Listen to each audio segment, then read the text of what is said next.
All right, Chin, you're on. All right. Now that I have my close-up, and I am ready for my close-up, thank you.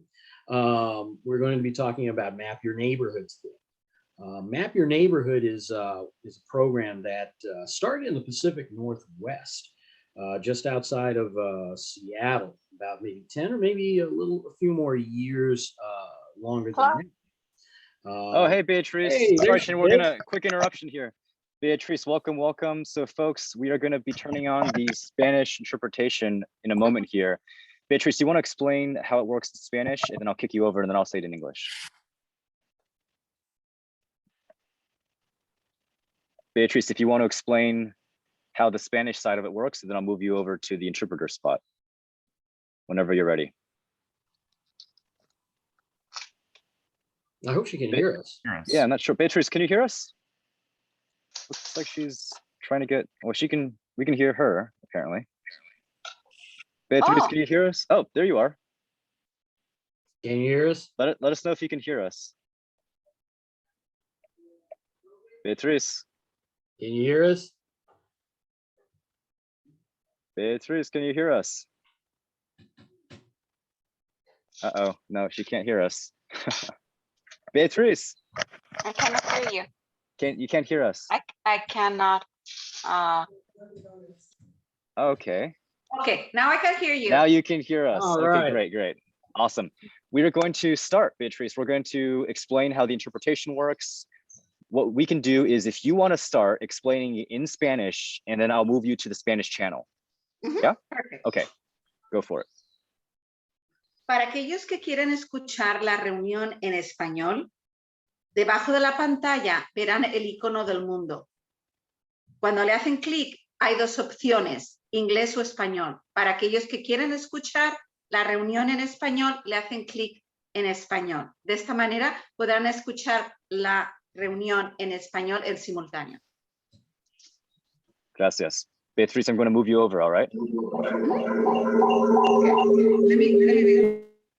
All right, folks. So if you don't know Spanish, if you don't speak Spanish, what Beatriz was saying is go to the bottom of your screen there, and there's going to be a globe icon on the bottom right that says interpretation. Go ahead and click the interpretation globe icon.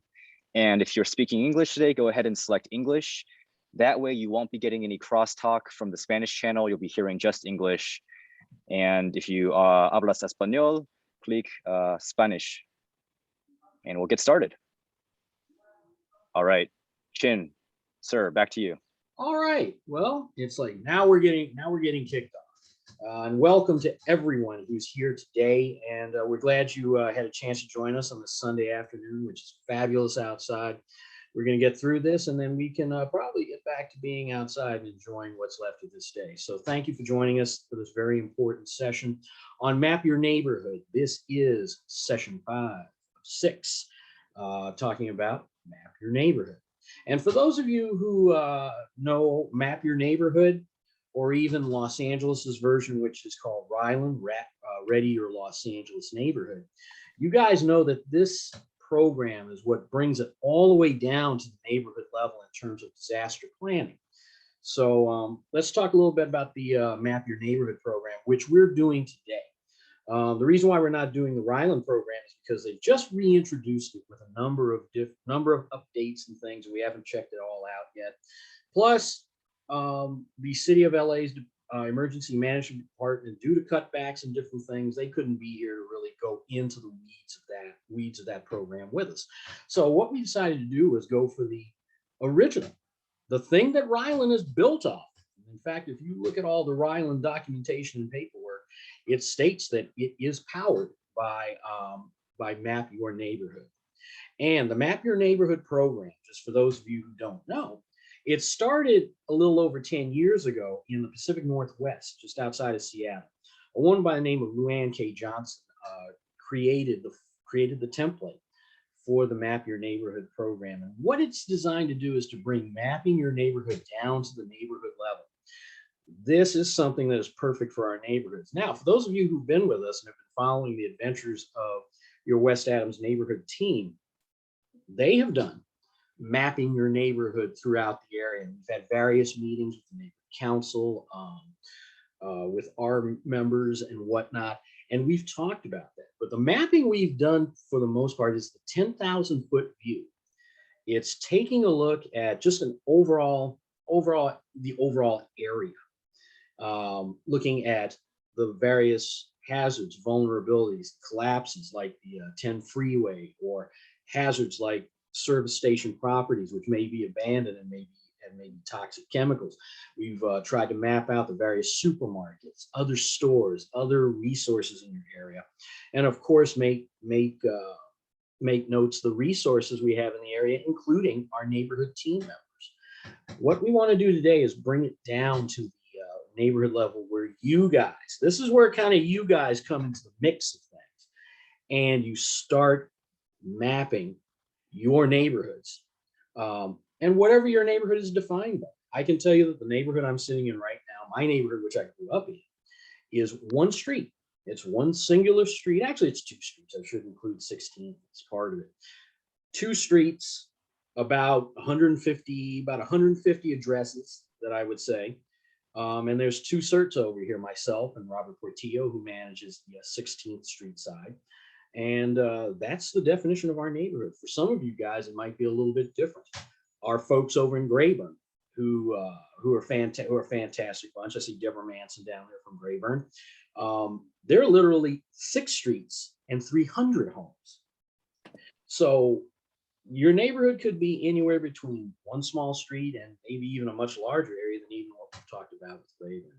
But what we want you folks to do now is to be able to go into your neighborhoods, map it out, and this is going to allow you to put together your own neighborhood plan, your own neighborhood program plan, get to know who your neighbors are, find out who your team members will be, find out what tools you have, and find out what hazards and vulnerabilities you have in those neighborhoods. So that's what we're going to accomplish today. How are we going to do that? We're going to take a look at some of the map your neighborhood paperwork. We're going to take a look at the shingle, the world famous shingle, which Ryland also uses. They did theirs, and they did the book for Los Angeles in the same way that that Map Your Neighborhood did. And it's called a shingle because it's got these pages that you flip up, and you continuously flip them up, and you continuously flip them up, you continuously flip them up, and they actually go down, just like a rooftop. That's why they call it a shingle. So with that being said, let me share my screen, and we're going to talk about a few things. I'm going to run through the Map Your Neighborhood plan and give you some highlights, because even this is a 10,000-foot view for you folks in the neighborhood of what the Map Your Neighborhood plan looks like.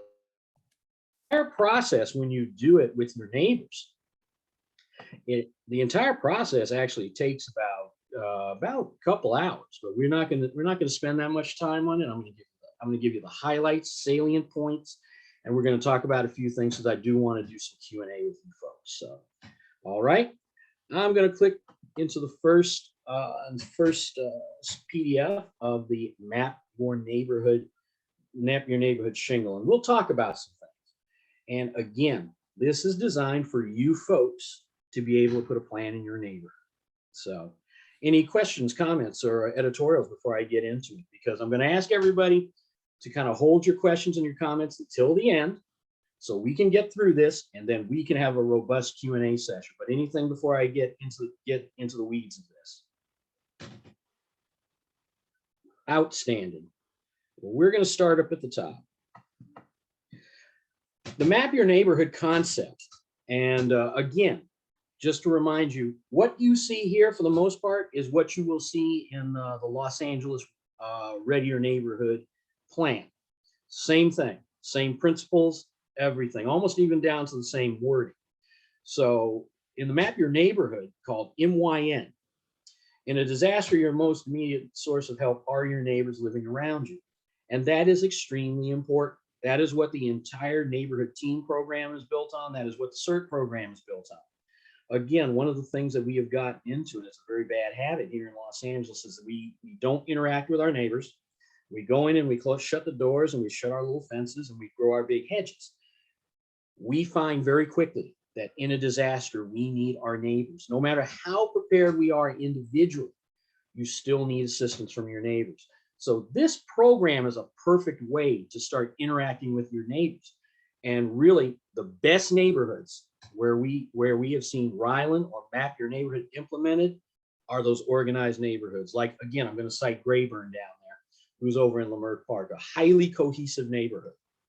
One of the best I've ever seen when it comes to that. And they do a lot. They were doing a lot of stuff before they really got into disaster preparedness, and they're still doing a lot of stuff, but they have integrated the disaster preparedness into it.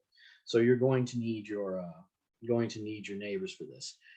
The Map Your Neighborhood program and Ryland focuses on one street at a time.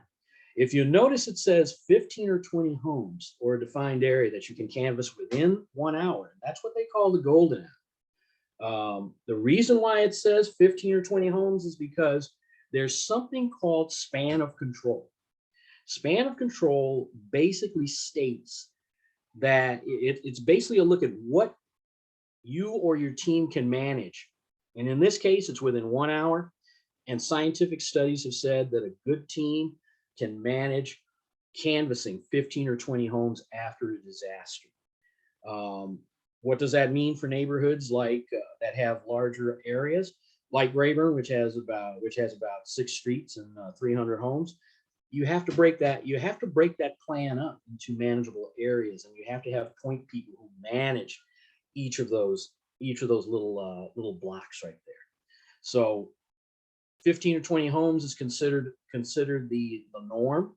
It may be different in your areas. It may be different. This is just kind of the average, but kind of keep that in mind. When you guys survey your neighborhoods and start this process, find out how many homes you guys can canvass in an hour.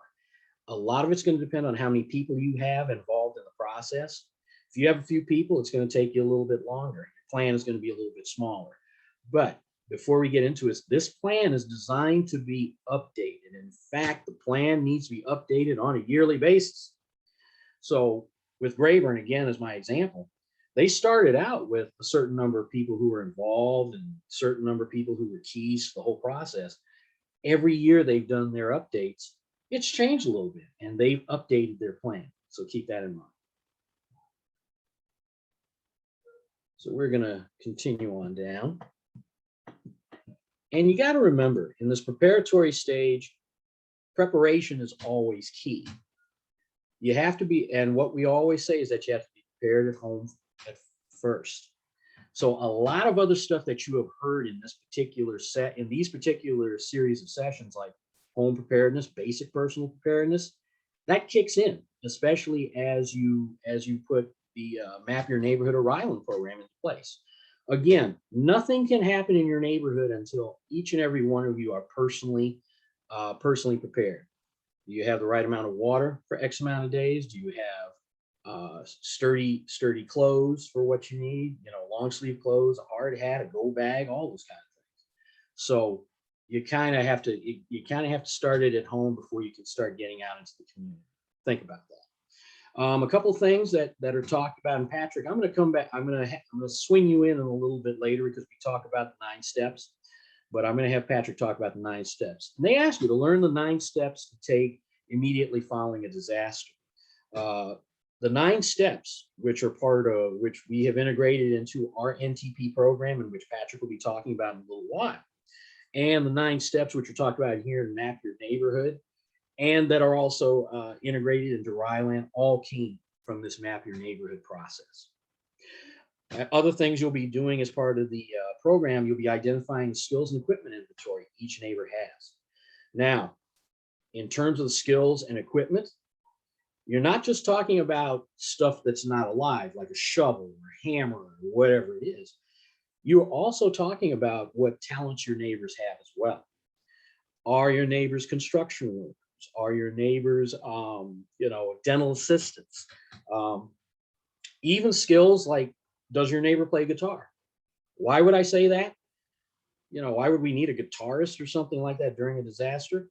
What if you're running a neighborhood care center and you've got children, the elderly, people, somebody's got to mind them and keep them distracted or keep them entertained. Those are great places to put those types of people, people who are just into those kind of things. So keep in mind that everybody in your group can serve a great purpose and they have value. So don't think too linearly. Create a neighborhood map. Creating a neighborhood map of just your area is very, very much key. We did that here in West Adams. Lisa and the West Adams neighborhood team created a map, and they've got the map. You can find it on preparewestadams.org, and you can see a lot of the information we've put on that map just since we started, and it's continuing to grow.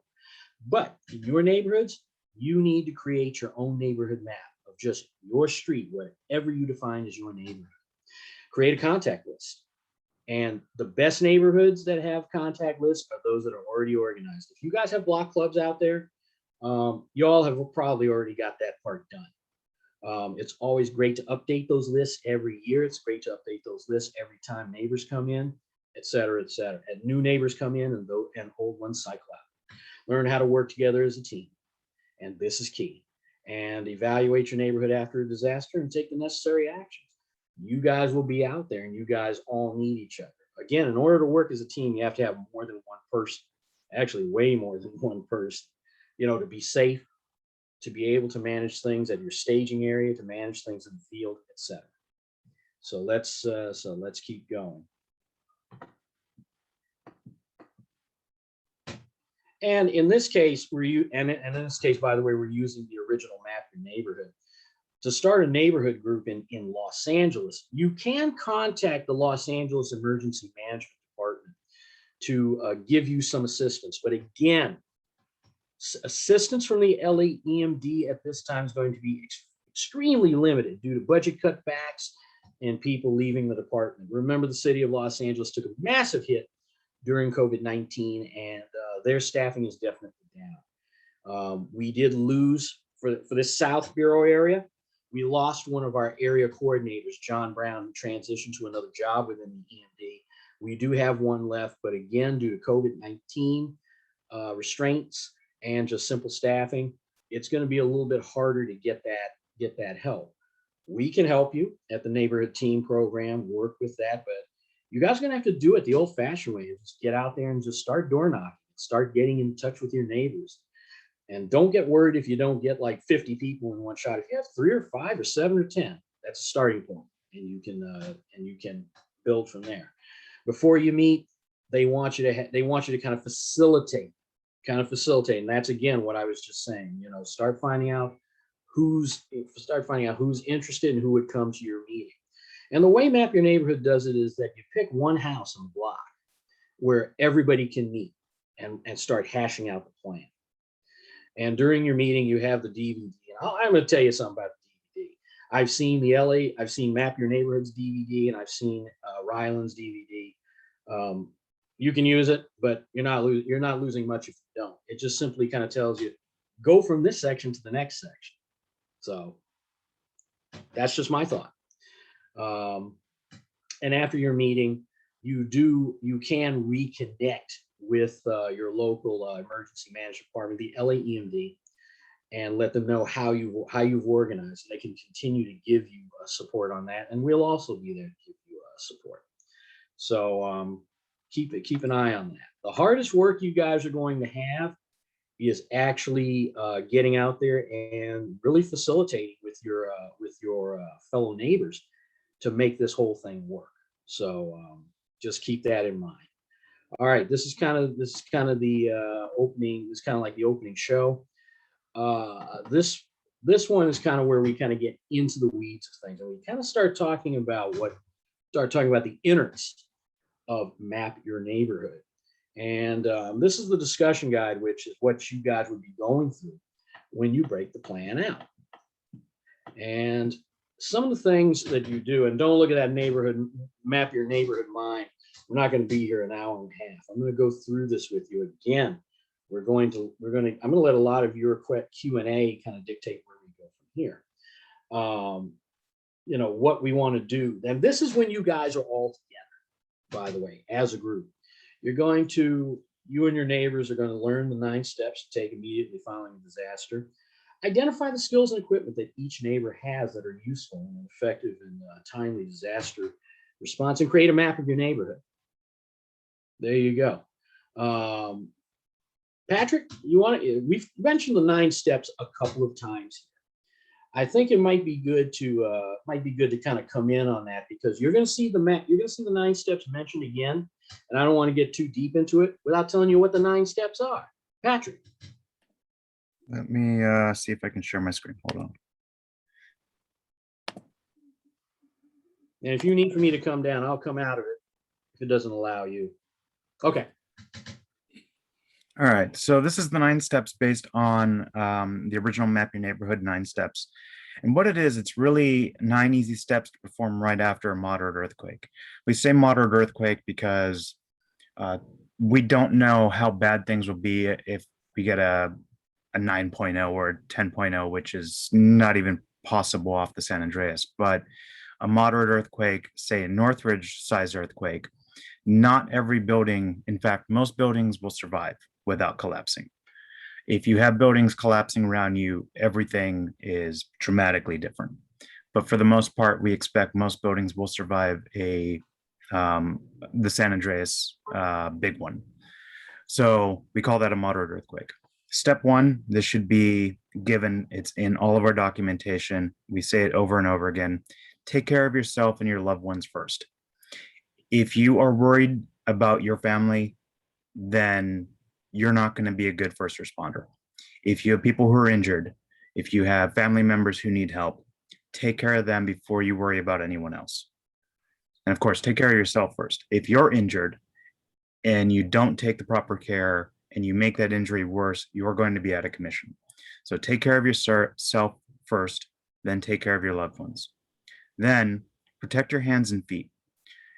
When we start moving debris, moving broken glass, if we cut ourselves, injure ourselves, we again take ourselves out of commission. So take care of yourself.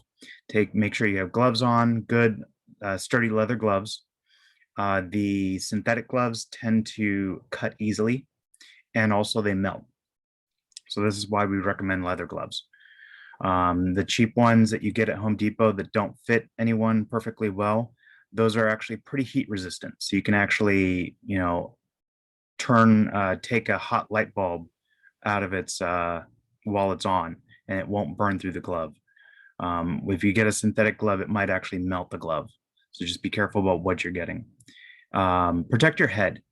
If there's an aftershock and you have a bump cap on and something falls and bumps into you, it's going to be less likely to injure you than if it hits you right on the head.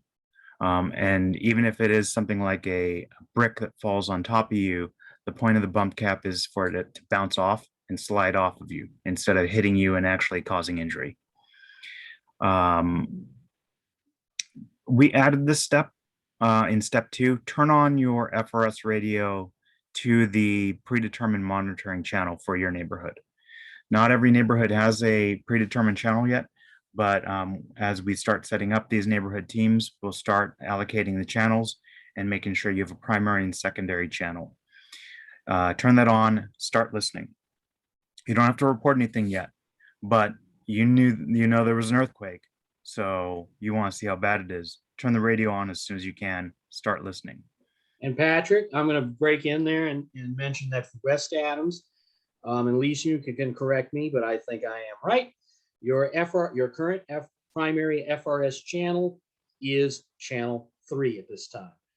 Lisa, if you want to put into the chat what the backup is, if you have one, feel free to do so. But that is your primary channel as of this time. Patrick? All right, channel 3. So, and your radio should already be preset to channel 3. So as soon as you turn it on, you should be able to start monitoring. Check on your family, check on your home, see how bad things are. And then when you can, report in. What we're looking for is really your safety and status. It should sound something like this. My call sign is CERT 12 Cabrillo 1. This is CERT 12 Cabrillo 1. My house is fine, no damage.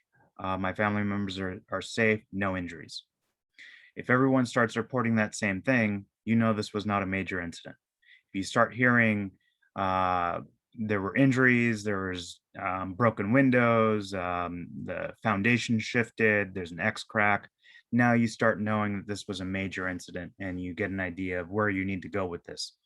If everyone reports in that everybody's fine, you might not even need to deploy. You might want to send a few people out just to do a walk through the neighborhood, but at the very least, you now know what to expect. You're hearing injuries, you're hearing damage, and you know this was a major incident and you need to speed up what you're planning to do.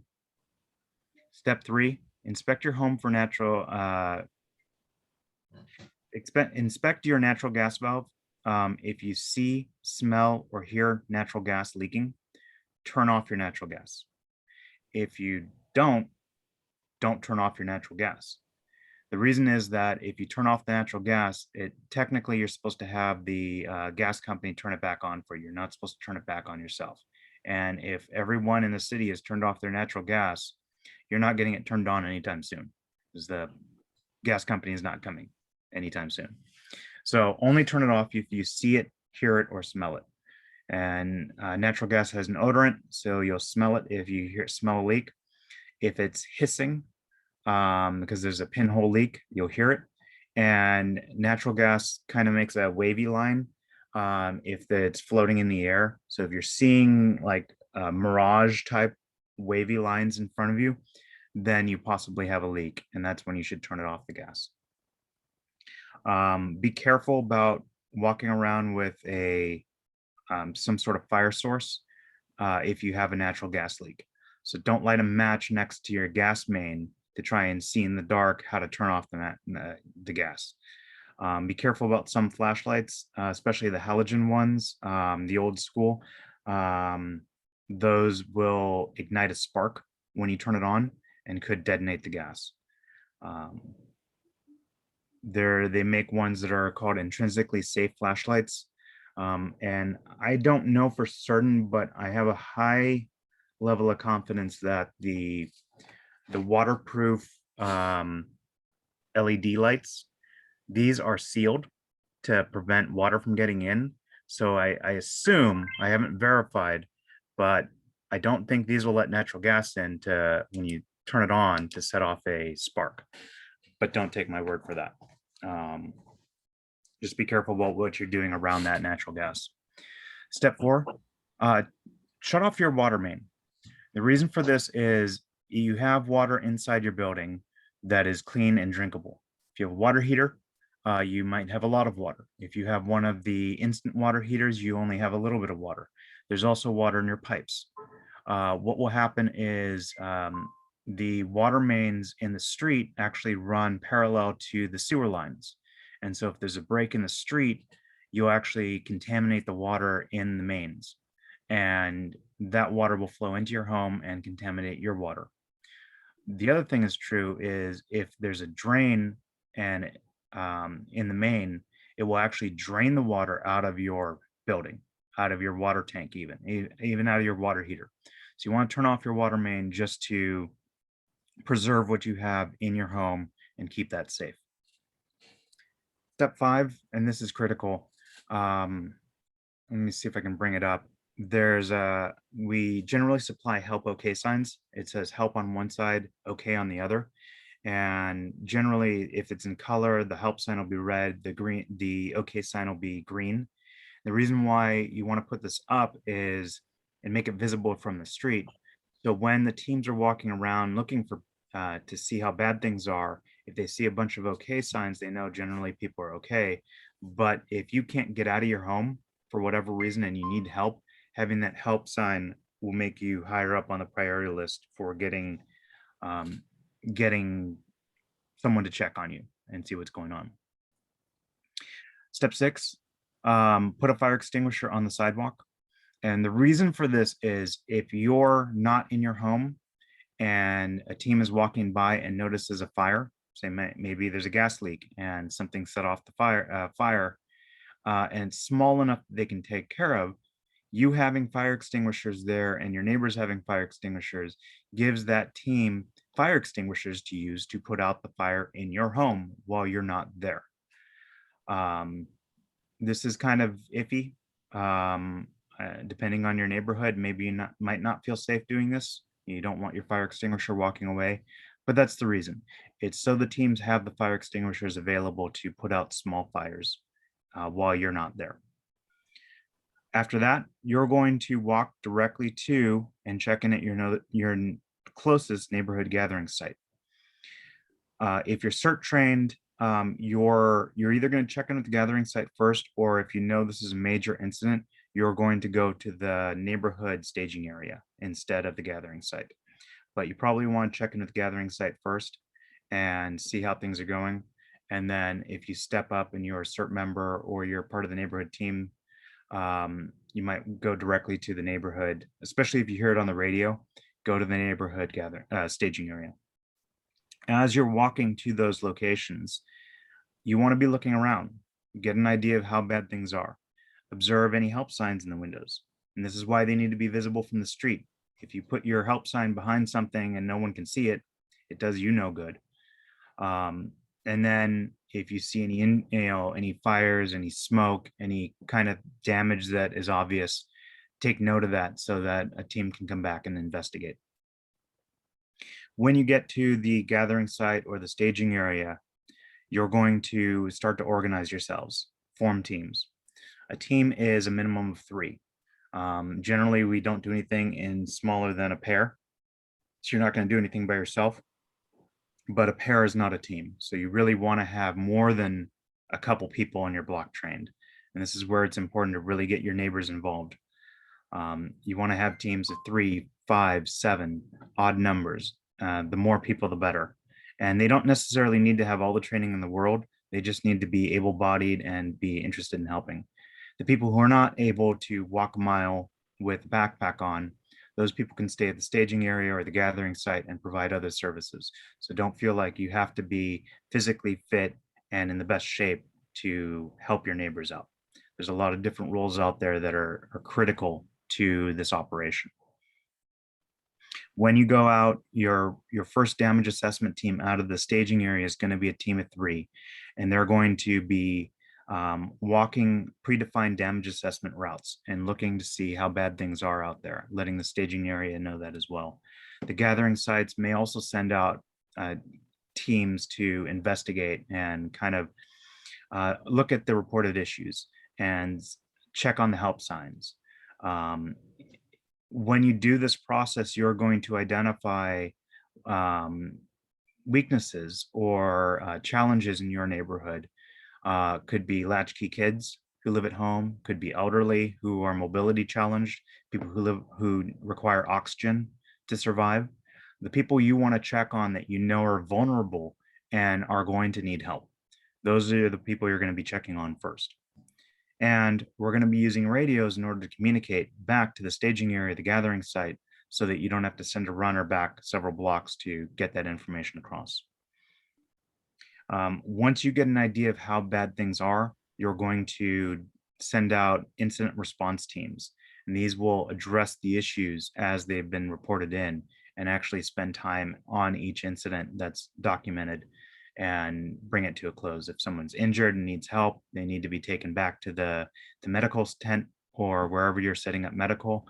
These are the people who are going to do it. Your damage assessment team, they're not going to have time to take people back and forth to your medical tent. They need to complete the damage assessment, and that's their primary goal. And step 9, meet back at the staging area or the gathering site periodically to gather new resources, replenish your packs. If you used a fire extinguisher and need to replace it, this is where you're going to do it. And then report back any updates to the incidents you were sent on or that you reported on the radio. That's this in a quick few minutes here. Really, the 9-step guide, it's a foundation for all of our documents. This is a great introduction and step-by-step guide on what to do right after that earthquake. And all of our documentation for the neighborhood team program really builds upon this, adding more complexity and more in depth to each of these steps. Thank you, Patrick. And if you notice way down at the bottom, the 9 steps are credited back to the original creator of Map Your Neighborhood, Dr. Luann Johnson. So that is something that we have extracted from this map your neighborhood concept. And actually the 9 steps, if you ask me, were if you can do all of these, if you're able to do this effectively, you've got a pretty good response that's ready to take off right after a major disaster. So really good. Patrick, can you unshare your screen and I will come back. Thank you, Doctor. And always good to have you there. And let me see what my screen. Going back to the shingle. And we're going to go through some of this. We're going to go through some of this kind of quick because, you know, we're just going to go through some of this kind of quick because we don't have 2 hours or 2.5 hours to go through this. But a lot of what you're going to see here is stuff we've either talked about here with the 9 steps, or we have talked about in a past module. So we're just going to go through this and give you a scan of what you're going to be doing. So learn identifying the skills and equipment of each neighbor.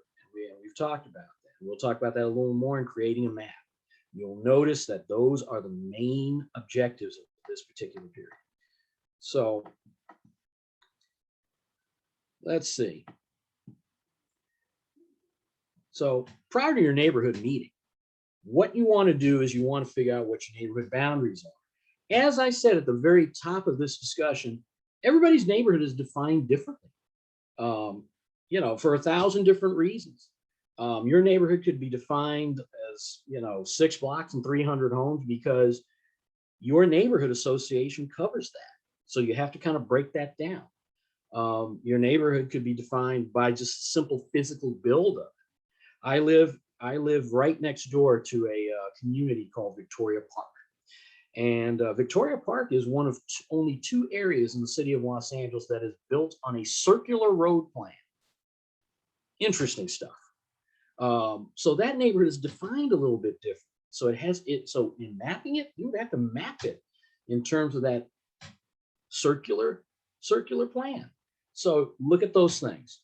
Again, map out your neighborhood boundaries, and it's recommended that it's anywhere between 15 to 25 houses, at least for map your neighborhood. At one point, Ryland said it was like 12 to 15. So don't get caught up in all of that, you know, trying to be exactly on one. You guys go into the neighborhood, map your neighborhoods, and find out what's actually manageable for you folks within that first hour. And even your preliminary mapping, you might say, oh, well, I can do about 25 houses. But once we start getting you into the neighborhoods later on with our in-person training, you might find that it might be only about maybe 20 houses you can do. That's why we get you out there to actually run these plans. So figure out your neighborhood boundaries. Invite neighbors to attend your sessions. Start finding out now who would be interested in your neighborhood to join this effort. Don't wait until you start getting out there and say, oh, okay, we want to do something on August 21st or something like that. Start now while you know this. Start now while you've got the, you know, the enthusiasm, and it's, you know, just get out there and just start doing it. Do it sooner than later, because you can get a look at what you're dealing with in your neighborhood. And be prepared for the meeting by creating a master neighborhood map in advance. And you can do that many different ways. In my neighborhood, I just took like something I found on Google, and I just, you know, marked it off. I did a little this thing with my little ballpoint pen and everything. And I actually have a map of my neighborhood. You can be indeed more sophisticated. You can go into Google Maps, and Lise and some of the guys from our other CERT areas in the Valley, who are very, very smart people. Those people are way smart. It scares me how smart they are. They have been doing that. They can map those neighborhoods out. But all you need to do is just get a basic map of what your area and your street looks like. Now, you can actually get up pre-COVID. You could have gotten that help from the Los Angeles Emergency Management Department when you worked with them on Ryland. You can still do it. I just can't tell you how long it's going to take to get what you need. So, you know, you can check with them and see, and see what their schedule is like. But you can actually do it right at home. You can do a lot of this stuff right at home, like preparing a map. Number your lots sequentially. Draw a map containing all your streets, blocks, and house lots. And Include all your house numbers if you can, and includes the names of neighbors if you know it, or attach it as a separate list. Keep it easy. The easiest way to do it is, as they say, walk in your neighborhood. And it's good for you folks to get out into your neighborhood and start walking it and looking at it at this in this critical eye, because I got to tell you, even when we were doing our mapping exercises for West Adams, Mid-City, where I live, and different things like that, I've been living in the Mid-City area for 51 years, and I'm 51 years old.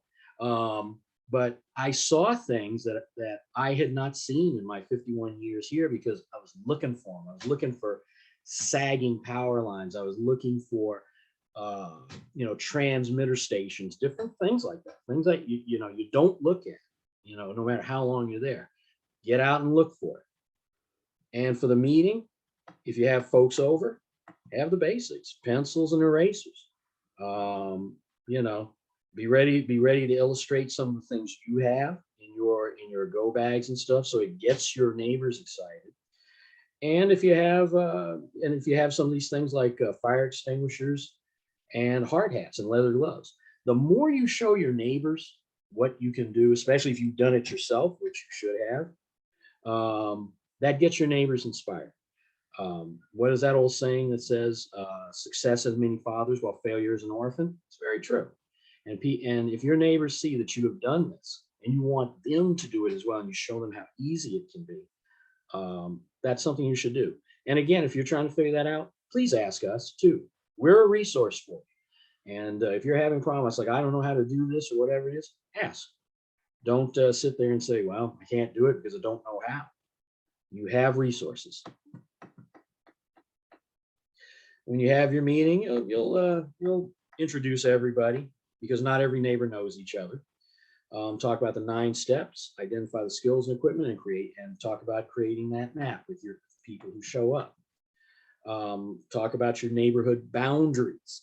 You may have gone out and created the initial map, but as you and your neighbors, and this is where the interaction gets good, you and your neighbors can get together and you can massage those things and say, well, you may think that the street ends at St. Charles Place and at Venice, but we're coming in from Buckingham, we're coming in from West Boulevard or whatever, and you can make that map tailor what you've really got, including the response you have. Keep in mind, keep these assumptions in mind, that in a disaster, any event that overwhelms the capacity of 911 emergency responders. This is the reason why we do this, because you're not going to be able to pick up your phone and say 911, I need help. It's not going to be there.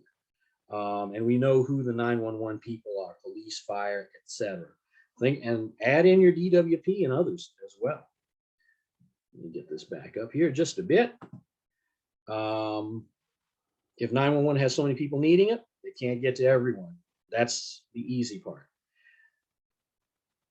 So we've talked about neighborhood boundaries, and like they say, the purpose of responding to disasters, the boundaries of our neighborhood are define those things.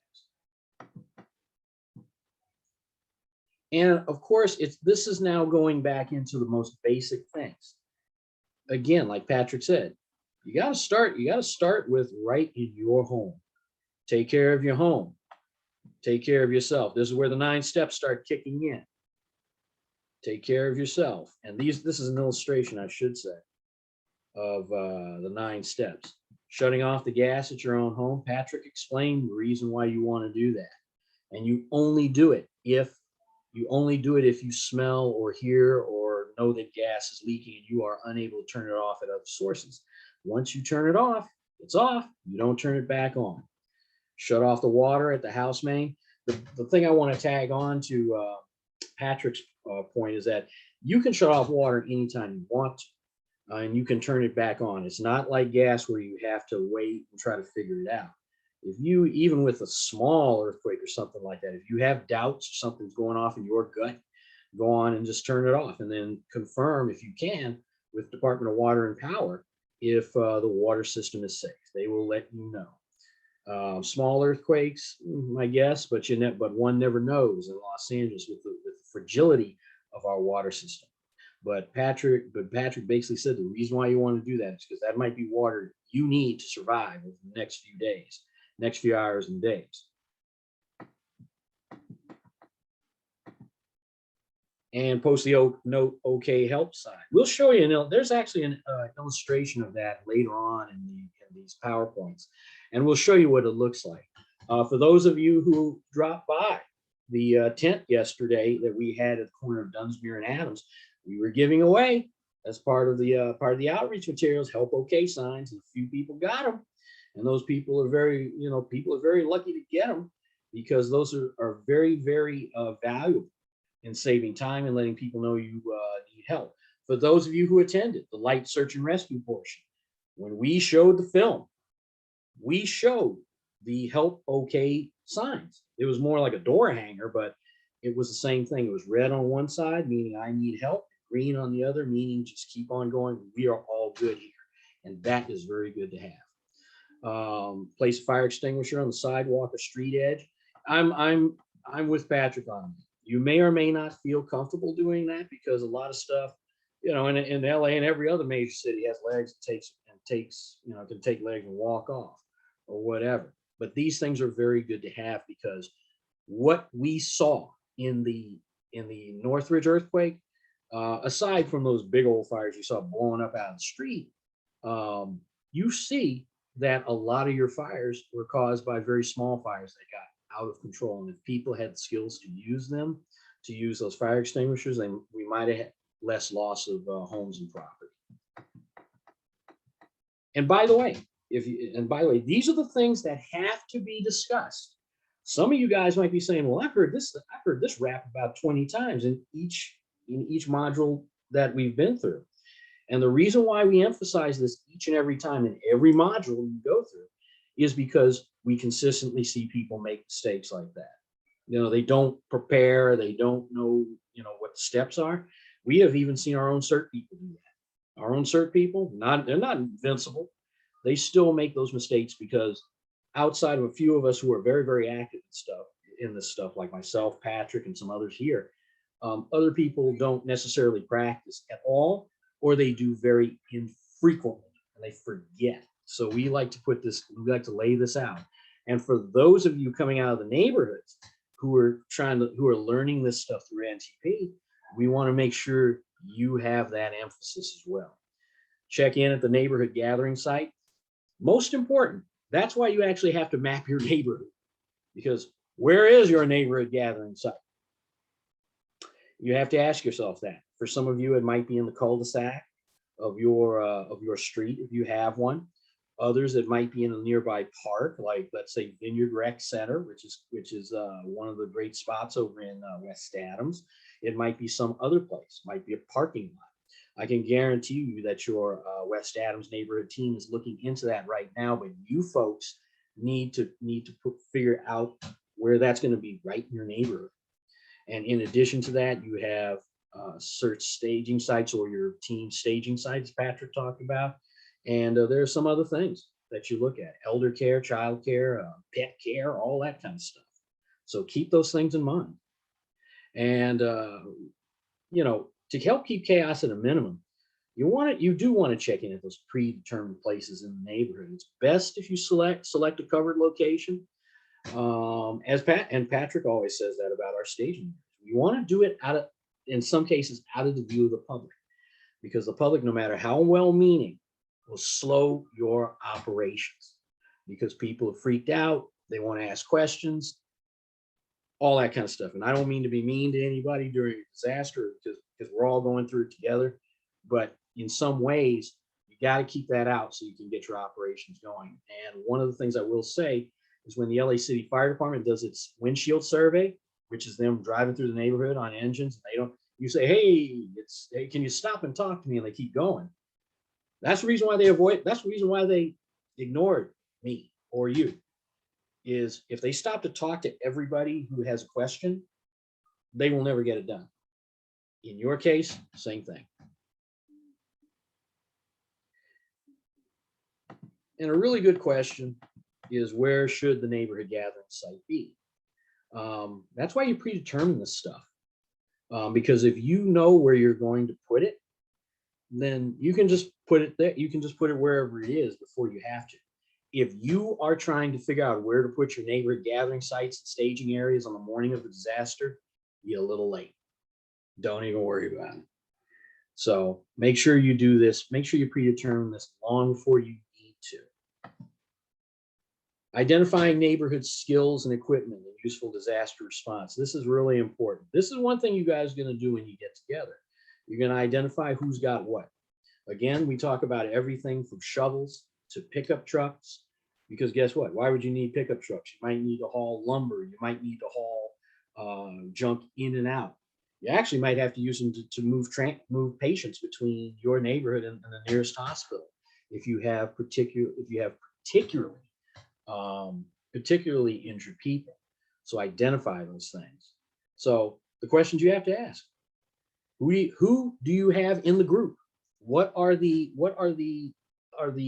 assets you have that are people? Who has first training? Who has CERT training? Who is a doctor? Who is a nurse? And then what you want to do is find out if they're going to be available during that time. Now, here's something critical, guys. What happens a lot at these types of meetings is, hey, I know this doctor who lives on the corner. I'm going to volunteer with Dr. Jones. You don't do that. You can come up with the idea of people that you want to approach. But when you're doing this process, you don't put down anybody who's not there to say yay or nay to it. Like, for instance, if my neighbors did it and they said, oh, Chin down the street is a CERT guy, they would be right. But they need to ask me if, one, I want to be a part of it, and two, will I be available? Because there's a neighborhood right over across from me, Wellington Square. They have a retired LA City Department assistant chief. And he is now retired. He just retired about a year or so ago. But previous to that, he was always telling me, because he and I are very good friends over the years. He says, I worry about my neighborhood because they all think I'm going to be here. And what they don't understand is once I've checked my wife and my home, and I can find my uniform in the rubble, I'm getting on it and I'm gone. You might have that same case with doctors and other people who are on the job. It could be Department of Water and Power people or whatever. They may have reasons why they cannot be in the home. So keep that mindset going. And again, you see it. Who here has experience taking care of children and/or elders? Put those people to work.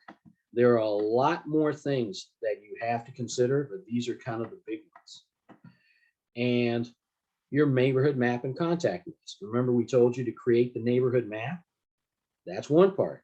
But a contact list is something you must have. And if you are in a neighborhood with a block club or a area captain or whatever that is, you're probably 50% of the way there, because there's always a list. Make sure that list is up to date, and make sure as you create your map, your neighborhood, that you're marked down who has what skills, who has confirmed that they will respond as part of your team, because those are people you might want to put onto a now separate list of your neighborhood emergency responders or disaster responders. And so keep that in mind while you're creating the outline. You know, like they say, who needs a pencil? Have a pencil so you can actually do all that stuff.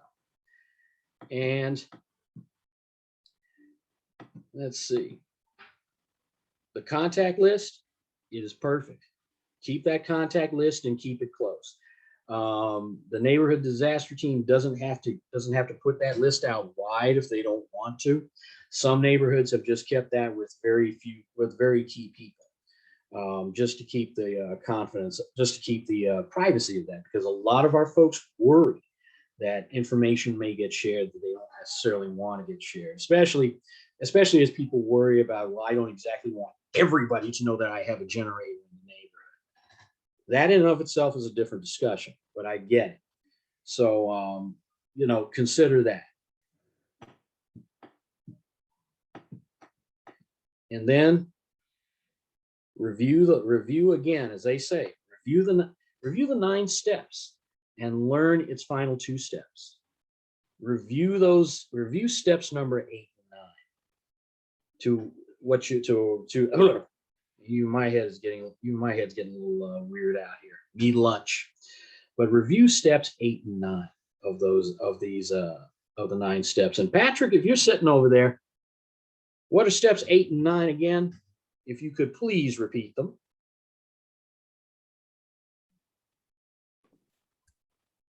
Step 8, organize response at the neighborhood gathering site or the CERT staging area or neighborhood staging area. Send out damage assessment teams to investigate and reported issues. Looking for help signs, homes without signs, and homes with known vulnerable residents. Remember, always go in teams of 3. No one goes anywhere alone. And report back to staging or your neighborhood gathering site using 2-way radios. Response teams will form to actually go deal with confirmed incidents. Step 9, meet back at the staging area periodically to gather new resources and report response actions and learn about new issues that have been reported. Exactly. And that's what you want to do. You want to enact those steps. And what you saw in the shingle guide were just a series of question and answer exercises that you can do over the course of your meeting.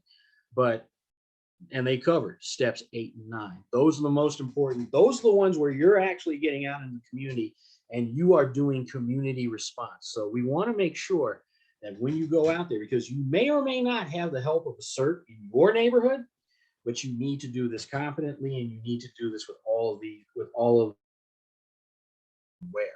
So doing response during a disaster is something that you have to learn and you have to practice. So, and right here is kind of an image, and it comes with the shingles, both with the Ryland shingle, and it comes with the Map Your Neighborhood shingle. This is the help. This is the help sign. You can hang this card in your front door or in your window or someplace. Again, put it someplace where people can see it. If you put it in the window that's right behind the giant bougainvillea hedge, you're not doing anybody any good. Again, you're going to want to let us know if you need for us to come up to your door, or you're going to let us know if we can keep walking and start serving the greater good out there. So that's why we put that on there.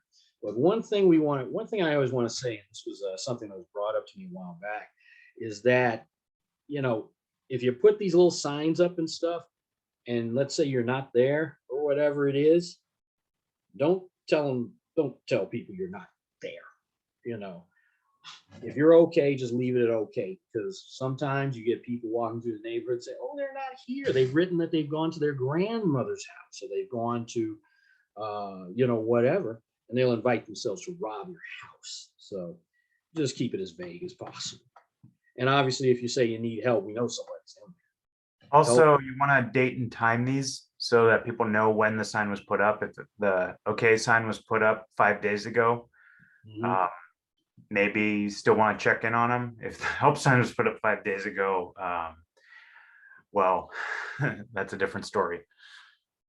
Yeah, we're not even going to go there.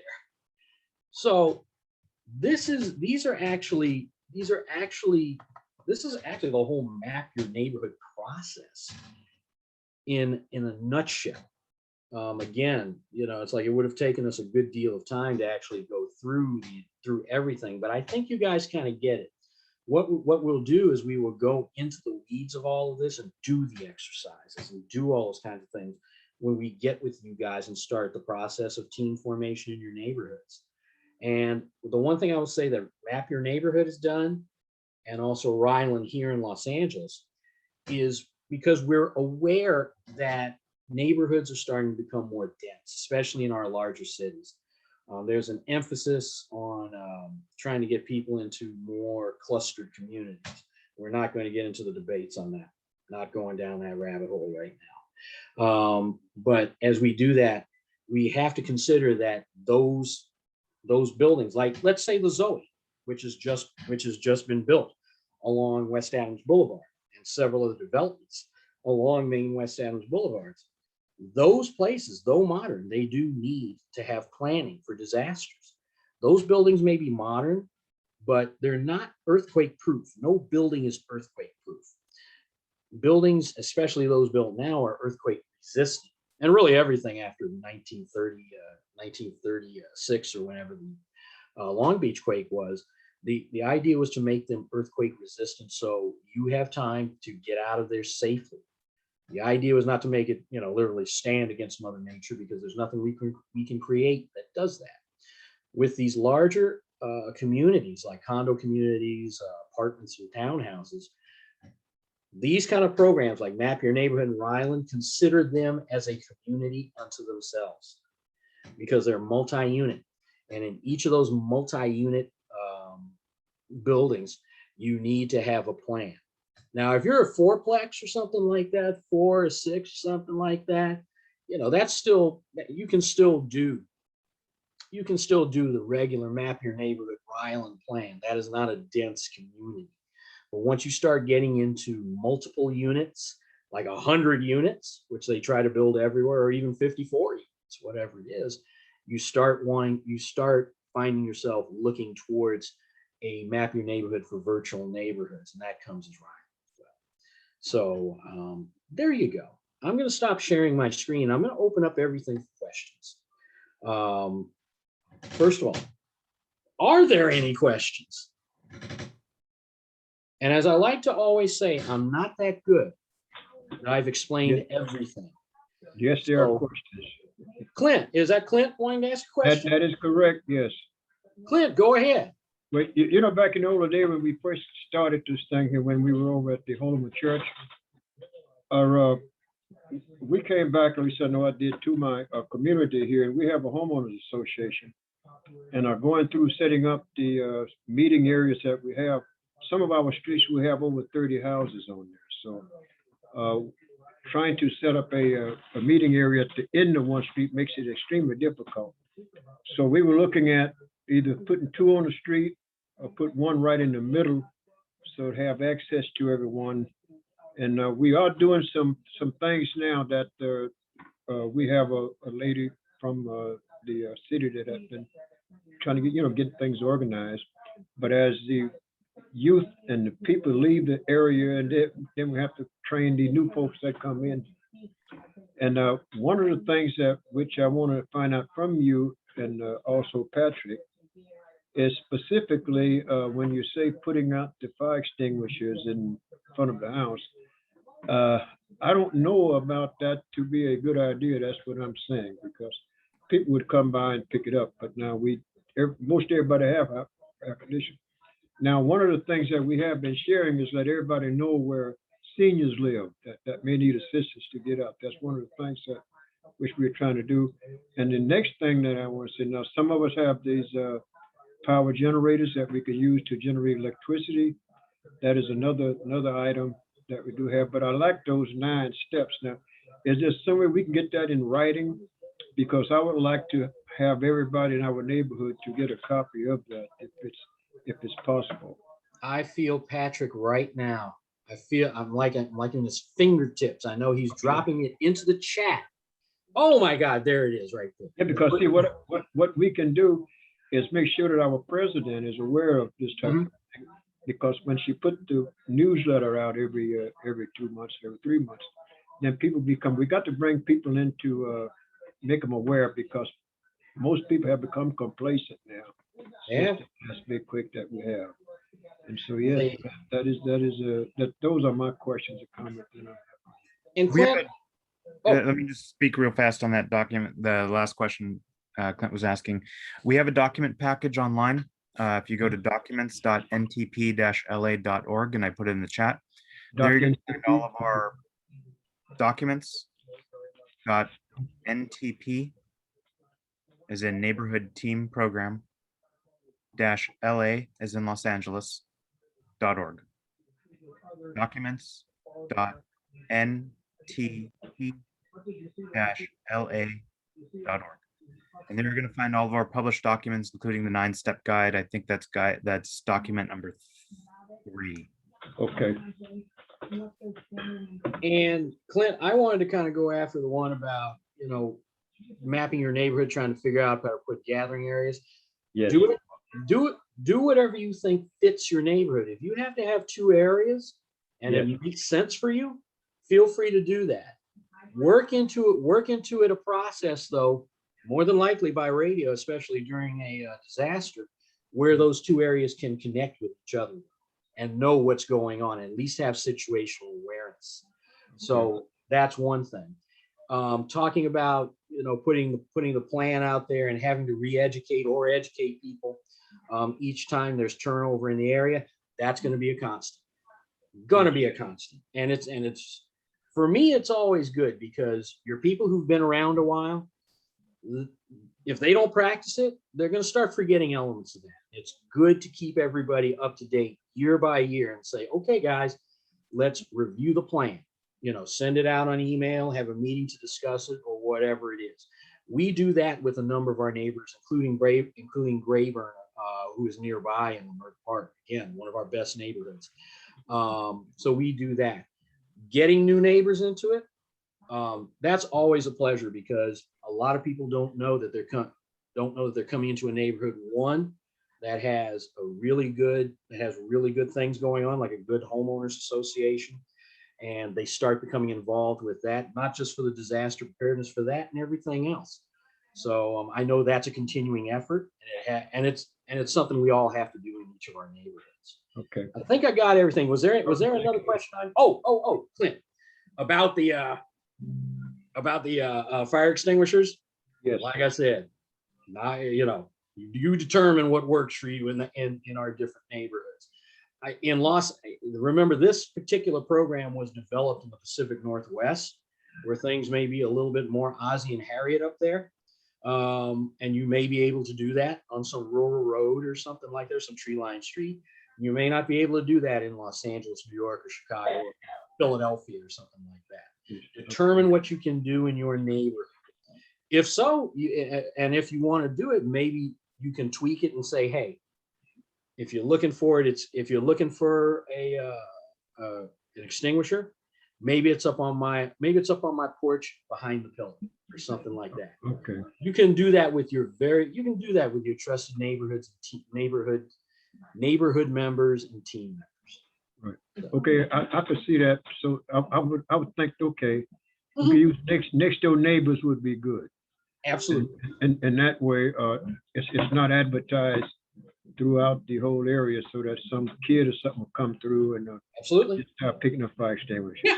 No. I'm glad you asked. Thank you very much for that idea. Yeah, go next door neighbors is the best way. That's how we'll handle that. Well, right. you're supposed to meet at least once a year to update the people in that meeting. I would hope you would be able to trust, though. You get to know your neighbors and figure out, you're going to determine who you can trust in your own neighborhood group. There will always be that 10% that is iffy, or they're going to be a problem. And that's the importance of getting to know your neighbors, is find out who you can trust and who you can't trust. But well, I understand that is to make sure that the neighbors know where it is, and that way you don't have to put it out on the street. Yeah. Excellent idea. Thank you. That's all right. Because that I could pass on to our president now when we do get together again the next time. Is that a good idea to bring that out? And remember, we're here for you. If you want us to come out, Chin or myself or some of the other leaders out there, to come out to your meeting and meet with your group, we'd love to. And then we can help. We can take a look. Hey, this is where we're thinking about putting a staging area or a gathering site, and we'll go, oh, this is dangerous. That building next to it seems like it can be a problem. Or have you thought about this location a couple doors down? Or this is a perfect location. Yeah, this is where you should have it. But most of us are residents over here. We don't have any apartment units. Close by, right? Every block is going to be different. And everyone has to be looked at, and it's the experience of going through this over and over again that we're bringing to the table. One other important factor is we want to do at minimum yearly drills. Okay. Ideally, if we do quarterly drills, that gives people more, keeps us more up to date, and going through the process becomes more second nature. Because really, the thing is, you don't want to have to figure out, what am I supposed to be doing after that earthquake has occurred and after you've just been through this traumatic experience. That's not the time to figure out, okay, what was step one, what was step two? And if you do this over and over again, you do it quarterly at the very least, you're going to build that muscle memory. Okay. Exactly. And, you know, like Patrick said, we are, and as I said earlier, we are a resource. Just like you lean on your senior lead officers for different things, lean on us in the area of disaster preparedness, and we'll help you. And the idea is to tailor make the plan for your area and your needs. Okay, one of the things that while we're coming out of this virtual thing, we more likely we may have you guys come in and talk with us one of these times Sure. Because I think that would be a good idea, because what is happening now is while everybody's on this virtue, it's not like that personal contact that you would have otherwise. So No, I agree. hopefully by next year, we'll be able to get back into and doing some drills. That is the key. Right? We'll do it. I'm gonna catch Valerie right there. I've been seeing Okay. her hand up for a quick minute. Valerie, Yes. go ahead with your question. Okay, so I know that you are talking about having, a neighborhood meeting place for a neighborhood which you determine is 15 to 20 houses. My block itself is 23 houses with huge apartment buildings on each of corners, which is another 100 or so units. Now, if I consider my neighborhood to be my 23 houses, but I consider my neighborhood really to be West Side Village, which is over 1,100 houses and an equal or greater number of other units. So if each block has its own neighborhood gathering place, we're really going to have one staging area for all of West Side Village. And we don't have any open space except for the front lawn of a middle school or a churchyard. And there's only, we don't have the parking lots and that sort of thing. So that's going to be very interesting when we do our map our neighborhoods. So it sounds like part of the program is you have, a senior care center, a children's care center, a pet care center. I just don't see that it's practical to have one every block out of our whole neighborhood. It might make more sense to have, them every few blocks or for the whole community. So is that something that has been tried out or recommended or discussed in this program? Because this program sounds like it's, your small little group, but we're really part of another whole neighborhood that we consider a community. The way I see this, and Patrick, maybe you'll see it different. I'd be interested in hearing your perspective on it. For me, and of course, Valerie, you and I know each other very well. We know the area. I see it right now, especially for you folks over there in West Side Village, Palms, and Mar Vista, as starting very 10,000 foot. I know your area. You're not going to have, and most areas are like this, maybe with the exception of Grayburn over there, who I keep talking about. But most areas are going to have maybe one or two gathering areas, a central CERT staging area, and it's going to cover a large swath of land. And quite honestly, a lot of pieces of that swath of land in many areas is not going to be covered, because at least not initially, because you don't have the engagement or buy-in from people over there. What we are hoping in time is to start off very 10,000 foot with you. And then as we start engaging people, engaging neighbors, we can start saying, well, it's like we've got this little group over here off of, pick a street over there. And yeah, so we'll have like my block of Military, and then we'll have there's a block up on another block of Bentley that's been pretty active, but they're like 36 houses. Yeah. And then, over in Phil's area. So there'll be spotty areas that will have their organization, but I still think our community gathering places are going to have to be in those few open areas that we have. And that might be where it has to start. And that, it's just the law of what you've got versus what you want. We're hoping that, again, with success being something everybody wants to get into, that we can start getting those other areas. That's why we're working with neighborhood councils, just like we're working with West Adams, et cetera. Patrick, your thoughts? So we talk about doing top down and bottom up, and the reason why we're using neighborhood team program to combine CERT and Map Your Neighborhood or Ryland is because they are two opposite directions. CERT is very much top down. We're talking about a community, which is 100 to 10,000 or 100,000 homes and residents, and versus a neighborhood, which is might be 20 to 200 homes. And a community is going to have multiple neighborhoods in it. When we're talking about what we're talking about is the ideal, the goal. It is our goal. It's an unrealistic goal, but it is an ultimate goal to have every single block organized and every single resident of the city of Los Angeles trained. It is completely impossible. Yes. However, it gives us the floor plan of what we're trying to do and where we're trying to go with it. And then we can peel back as we need to. So we say, okay, if the goal is to have a block of 25 homes, to have a neighborhood gathering site, childcare and elder care facility, medical, and all these different things, then when we have one block that can do it, we know what we need to do there. It's not going to be every single block. That is, Right. So I It- guess my but- schizophrenia here is that I'm the neighborhood captain for my block, but I'm also the CERT person for the entire area. So I have, okay, I can organize my block, but I'm also, the whole community is looking at me to organize have it for the whole community.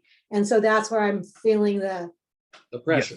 And that's where we come in to help you, at least in both aspects. It is top down and bottom up. So you are literally torn between the two, because right. you're focusing on the bottom up, but you're also looking at the top down, and it can be overwhelming. And this is why we're here as resources, Chin, myself, and other people, your battalion coordinators, because we want to support you and help you and guide you and not let you become overwhelmed by this, because we know it is overwhelming. But you are absolutely right. The community is going to have probably multiple neighborhood staging areas. Those are going to service about a mile radius, so a mile in each direction. And the great thing about Map Your Neighborhood and having neighborhood teams, neighborhood gathering sites, is when your damage assessment team from your staging area, and we're trying to stabilize the language, so we're consistent on what we're saying. Neighborhood gathering site is Map Your Neighborhood. Neighborhood staging area is CERT and neighborhood team program, the community side of it. But your damage assessment team from your staging area encounters a gathering site, and someone at the gathering site says, "This is what we have." Great, that makes their job so much easier.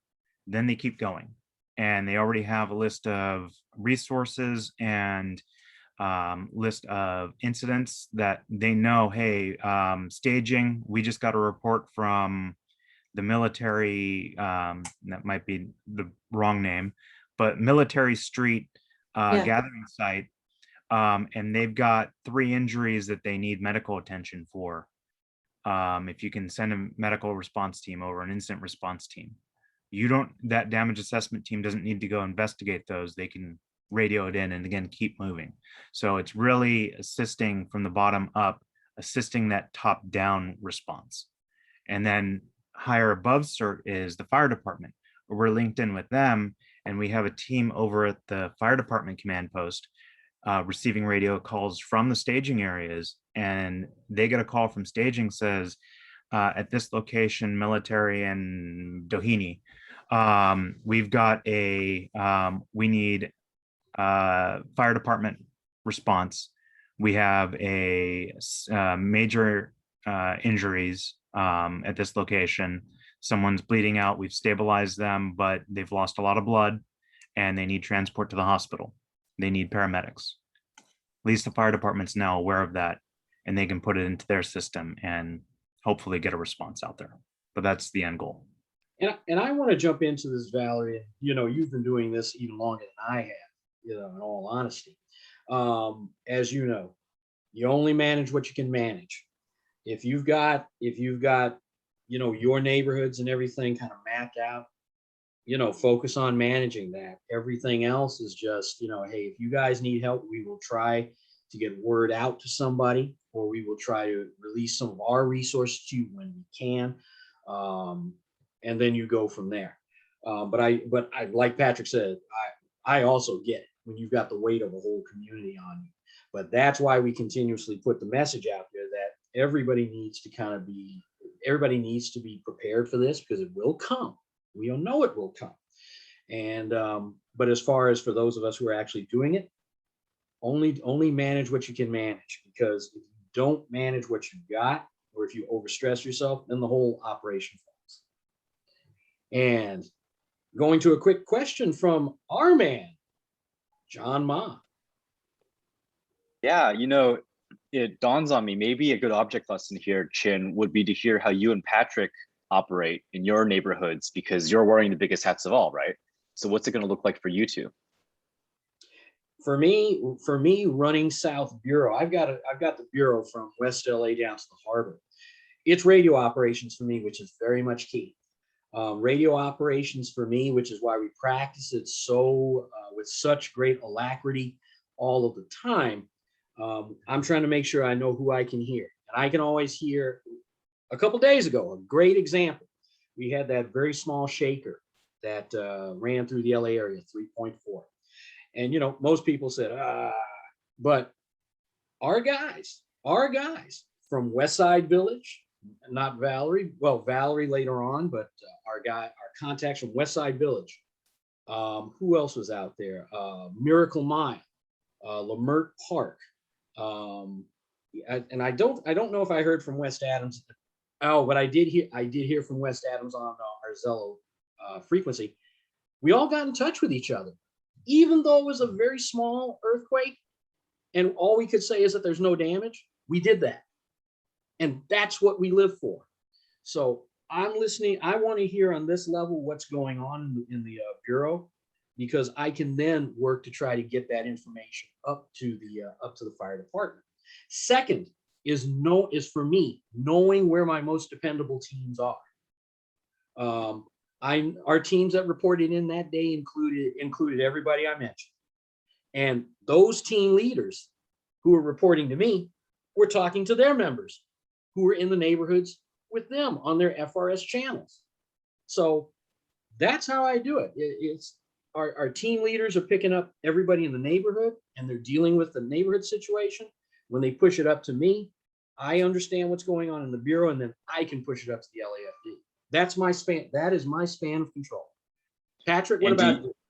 Oh, and actually, before we move on to Patrick, I'm curious, Chin, so do you have somebody in your neighborhood who's sort of your block delegate, doing the, you know, grassroots sort of level management, the kind of work that we would be doing as Map Your Neighborhood types? Is there somebody, do you have a counterpart? It sounds like you're very focused on the big picture. Is there somebody else doing some of the neighborhood stuff? Yes, Yeah. I do. I spoke of him very quickly earlier in the meeting. His name is Robert, and he runs the block group on 16th, which crosses me, and he's also CERT trained. So if you want to put a word to it, he is my second in command, and he will get out and do all of that footwork on our 2 streets. So that's how I managed to keep it together. Plus, dealing with the bureau. Patrick, right. You want to get into that? Because I'll say, if I may, then Valerie, it sounds like you need a Robert on your block. Well, good. Well, Valerie's got a fill over there. So one thing I recommend, and I think it's critical, is really for the people who are interested in being team leaders, it's finding another person, or finding multiple people. And what we've had a problem with in Central Bureaus, we've had a lot of great people who've stepped up, but they've been individuals. In one case, we did have 2. Both of those people in Glassell Park moved out of Glassell Park, out of LA, within months of each other. And we completely lost momentum in that area. We had El Sereno area, their big person got busy working. He started a new company, and he went pretty much MIA. And we've really lost contact with that entire area. We do still have Mount Washington. Jessica neighborhood, which is a neighborhood within the community of Mount Washington. I mentioned neighborhoods versus community. And they're very much focused on the map your neighborhood side of it. And they do have a handful of CERT people, and we've done several drills there. But there is a very big disconnect between their map your neighborhood and CERT response. In fact, when we did the drills where we did it joint, the map your neighborhood people said, oh, we only want to be here for an hour and then we're gone. And the CERT really started going after an hour. And then we wanted to tie in with map your neighborhood, and map your neighborhood's gone. All the homeowners, they went back and home and said, oh, we did our 9-step and we're gone. And so it's a massive problem if you don't tie them together like that. And this is why if we step it up to quarterly drills and we encourage the map your neighborhood people to be closer aligned, and not have this disconnect, I think that's a better way to approach it. I live in Monterey Hills, which is a community made up of townhome and condo complexes. I have a massive problem on my hands because we're all professionals here. We will drive into our garages and close the garage door behind us and not talk to our neighbors. So we really don't have the community. We don't have the neighborhood groups set up. We do have one complex that's trying to, and each complex will be its own team because some of these complexes are 100 units. And so COVID dealt a major blow to them. And I know they've tried to restart in the last several months, but I don't think they've gotten back off the ground again. Once we can start meeting in person, I think that's going to be vital in getting these going. But even there, most of the HOAs here can't get quorum for our board meetings, and it's a massive problem. I don't know how to get around this. It really does. I mentioned that we need the team leaders. We need the team leaders to step up and not expect to have to do everything on their own because it's daunting. We're here to help you, but we need that person who's going to be the point of contact, or we need multiple people who will be the points of contact. So if one moves out, we don't lose everything. But we'll build the team around you, we'll support you and guide you through the process. But we need you to step up and say, I'm interested. And I realize we've got a problem and a challenge, and I need help getting this going. And then we're here to provide that support. But we're building the infrastructure, we're building all the documents, we're doing these trainings to support you and give you the outline, that 10,000-foot view. And then we're here to eventually get into the minutia with you. But we do need, it's too much for Chen and myself to really do the minutia ourselves. Mm-hmm. Right. Well, that's where we come in. It's our lives and our families and our communities and our neighborhoods. I'm curious. Yeah, I'm noticing a few folks dropping off, and we are getting close to our usual end point. So thanks everybody for joining, but maybe we can bring it home and talk a little bit about what's in the near future for West Adams when it comes to everything we've talked about. So maybe there is a drill that's coming up, or maybe there's a mapping information release that's coming out. Maybe there's something on the horizon that we can put on our calendars between now and that time. Maybe there's enough time for us to have our first block meetings, or whatever that is. So I'm curious, Lise, feel free to jump in. I know you've been active. Is there anything on the agenda we should be on the horizon we should be aware of? Well, John, before we get into that, I just want to reiterate one of Patrick's points. We do need for everybody to step into it and become a part of the effort, because Lise has done a fantastic, Lise and the team, Freddie and Toby and James, they've done a great job over there. But they're 5 or 6 people, and they continue to need your help. This can actually be fun. It's great fellowship. We love being together and with this common goal and more. And as Johnny, you can attest, it's moved into other areas like dealing with the homelessness crisis, dealing with other things. So it can become much more. So we need everybody to do that. And remember, if you're looking to get involved in something and you want to lead something, be a part of it. We want to know who you are. Now, to your question, sir, I do believe we have a few things coming up along the way. We have had radio exercises over there. We had one earlier this month. We hope definitely to have more. That'll get people out on the radio. And I don't think we have anything on the calendar. At least you can correct me on that.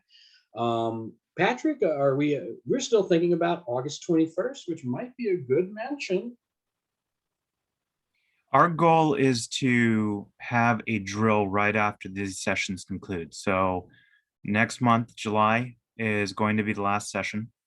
And then in August, we hope to have a drill where we'll have a staging area kit already paid for by the neighborhood council and put together. The core group here who's been attending these sessions will go to that. As we've opened up, we're able to now meet in person officially.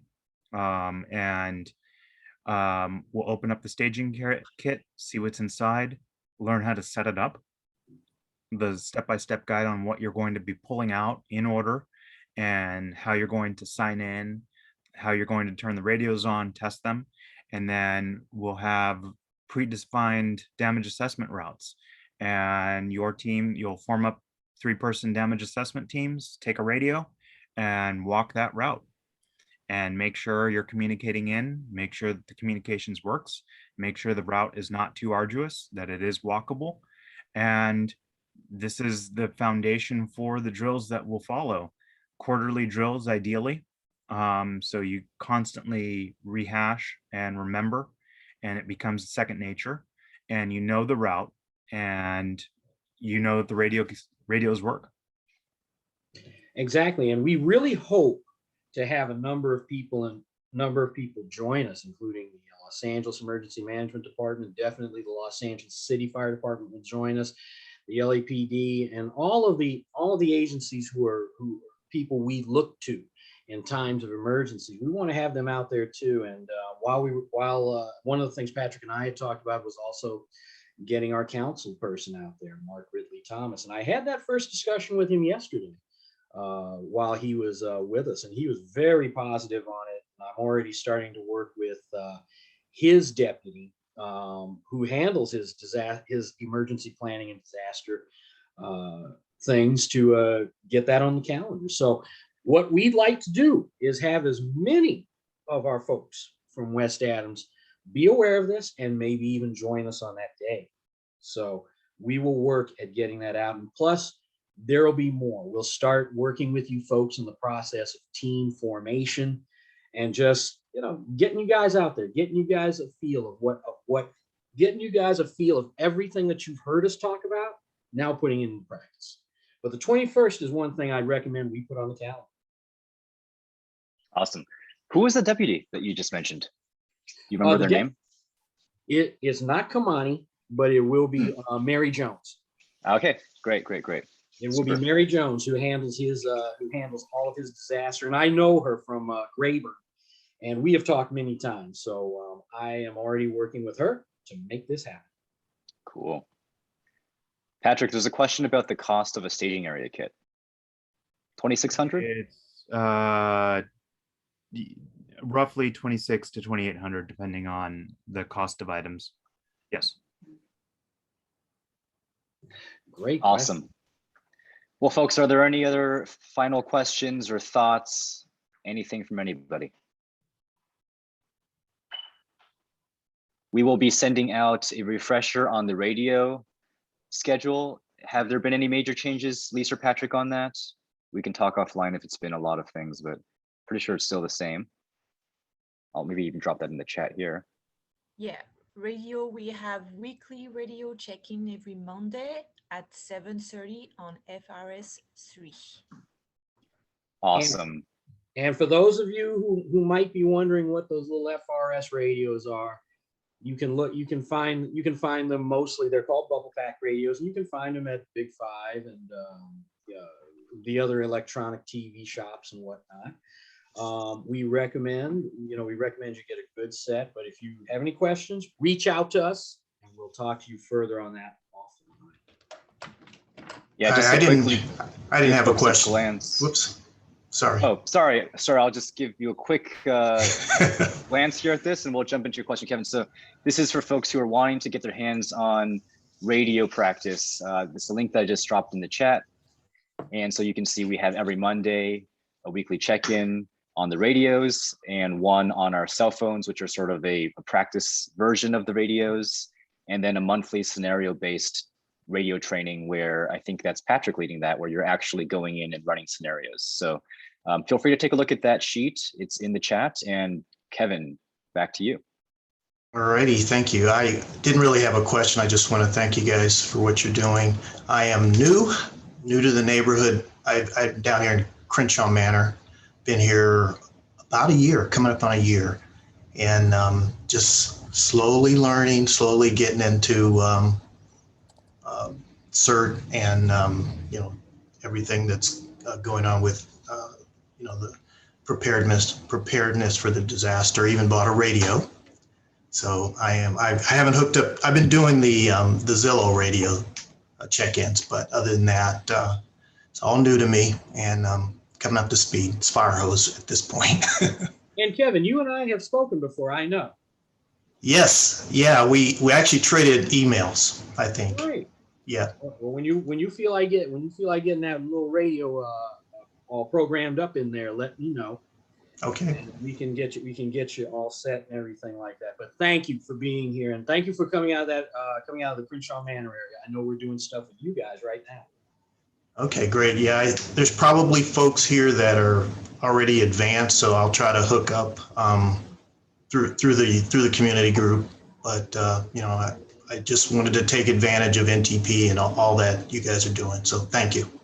Thank you, sir. And Kevin, I'll recommend, I just dropped a YouTube link in there for a great 10,000 foot view. That very first video where you see all the supplies sort of laying out, that intro video on just what to do when the first earthquake comes over, and it starts with like home preparation. I think that's a great starting point, which is a gentle plug, Chin, to please send us your final search and rescue video. We'll upload that as well. We'll have the full set.